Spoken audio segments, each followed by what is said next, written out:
Welcome to the first episode of the Know Your Adversary podcast by SpecterOps. My name is Justin Kohler. I'm the Chief Product Officer at SpecterOps. That's over primarily BloodHound and BloodHound Enterprise. And I'm joined with Jared Atkinson.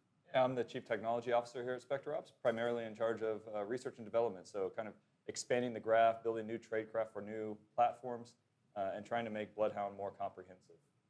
So we wanted to start this podcast because there's a long history here at SpecterOps for exploring attack paths and demystifying adversary tradecraft, whether that be through blogs or other open source projects or some of the services and products that we offer.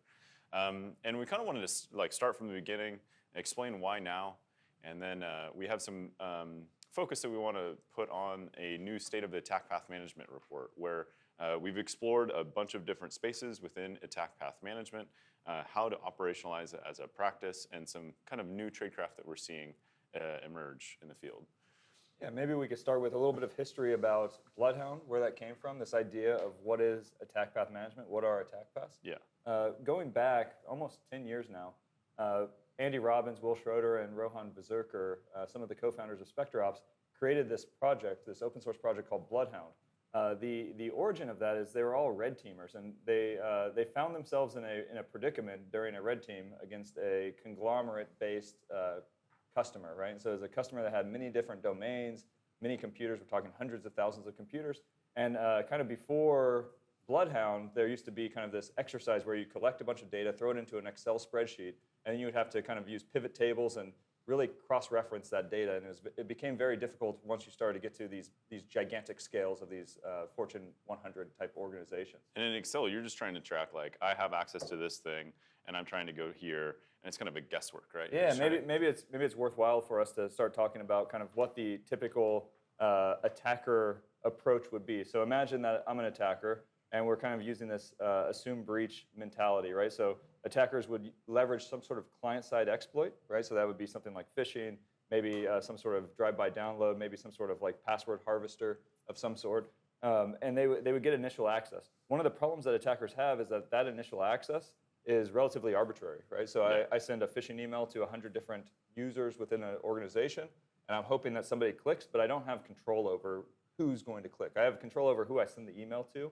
but generally I'm sending it to a wide variety of people, hoping to get at least access to one computer. And occasionally you could like strike gold, right? And hit right, like, okay, I got exactly who I was trying to target, and I immediately have administrative access. But that's like it hardly ever Perfect happens. example. Yeah, usually you're landing on some low privilege user or host, and then you're trying to find your way to your objective. Yep. And the way you do that is you say, okay, I have access to this computer as this user.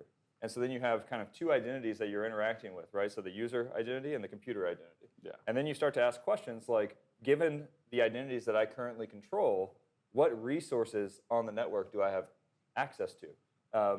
When BloodHound was first created, it was very narrow scoped, right? So we were talking about user identities, computer identities, and groups, right? So it's just three different components. So I'm a user, what groups am I a member of?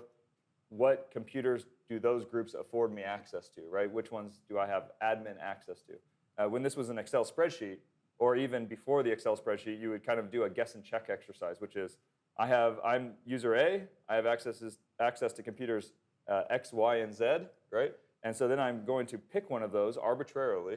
I'm going to pivot to those computers, and I'm going to ask, who's logged on to these computers? What computers do those users have access to? And it was kind of this like guess and check problem. But the issue became when you would get 5 hops deep, and then you realize you hit a dead end, right? Yeah. And now you got to go you either go all the way back, or maybe you go back one hop and kind of redo this exercise, and it became very difficult. Time consuming, yeah. So then, long story short, creates BloodHound, which does this all via graph theory, and it's just like Google Maps, right? I'm here and I want to go here, and rather than guesswork, it just plots a route for you. And if you've seen the DEF CON, one of my favorite videos, the DEF CON video where they released BloodHound back in 2016, you can kind of see how revolutionary that was at the time. Now we're talking about like Active Directory and computers and users because that's where it started, and that's where the base of the tradecraft was at the time. But this expands way out, and we've seen that today, and like we're going to explore some of that in these first few episodes. But this is not necessarily just an Active Directory focus episode. That's just where we started. because everybody's identities were in Active Directory, those are spread way, way beyond at this point. Maybe we could take that and say that's kind of what attack path management is, which is I'm an attacker, or that's what an attack path is. So I'm an attacker, I have access to a computer and I have control over an identity. How do I leverage that to then progress towards my ultimate objective, right? Maybe the way that we start to look at BloodHound from kind of like an enterprise approach is something we call attack path management, which is flipping the problem on its head, which is how do we, by understanding how attackers are going to traverse through your environment, how do we then leverage that information to secure the systems or the resources that are most critical to the business? Yeah, and when they created BloodHound, it kind of stumbled on a whole new problem. It's not like there was only one path in the network and BloodHound was really useful to find that one path. There's literally hundreds of thousands, if not millions of paths.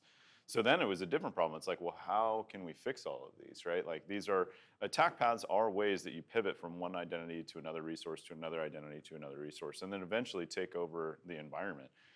So we need to prevent this somehow. So how would you do that? Well, you flip it on in reverse, like Jared was saying, and start talking about what's your critical assets and identities and those with full control over the environment, and then work backwards. So what our attack paths are to that source. Now, we found out in the early years that that's really hard to do manually. SpecterOps tried for 4 years to do defensive work manually with the BloodHound open source project at the time. And it was a lot of guesswork. It was really time intensive.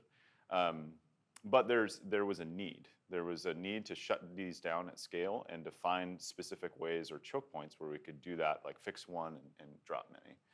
So that's where the whole attack path management practice came from, where we understood and mapped all those attack paths and then prioritized attack path or a choke point, which is a concentration of privilege and allows you to cut off a lot of attack paths at once.